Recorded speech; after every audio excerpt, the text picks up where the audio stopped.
بسم اللہ الرحمن الرحیم۔ نبی کریم صلی اللہ علیہ وسلم نے فرمایا، مجھے 5 چیزیں ایسی دی گئی ہیں جو مجھ سے پہلے کسی کو نہیں دی گئی تھی۔ 1 مہینے کی مسافت سے عرب کے ذریعے میری مدد کی گئی ہے اور تمام زمین میرے لیے سجدہ گاہ اور پاکی کے لائق بنائی گئی۔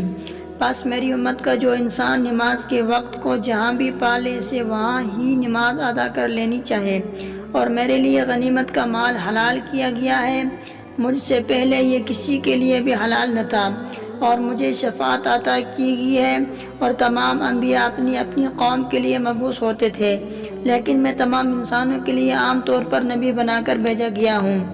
جب حضرت عائشہ رضی اللہ تعالی عنہا کا ہار گم ہو گیا تو رسول اللہ صلی اللہ علیہ وسلم نے ایک آدمی کو اس کی تلاش کے لیے بھیجا، جسے وہ مل گیا۔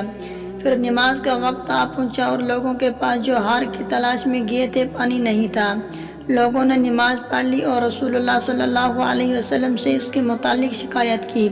بس اللہ تبارک و تعالی نے تیمم کی آیت اتاری، جسے سن کر اسید بن حضیر نے عائشہ رضی اللہ تعالیٰ عنہ سے کہا کہ آپ کو اللہ بہترین بدلہ دے۔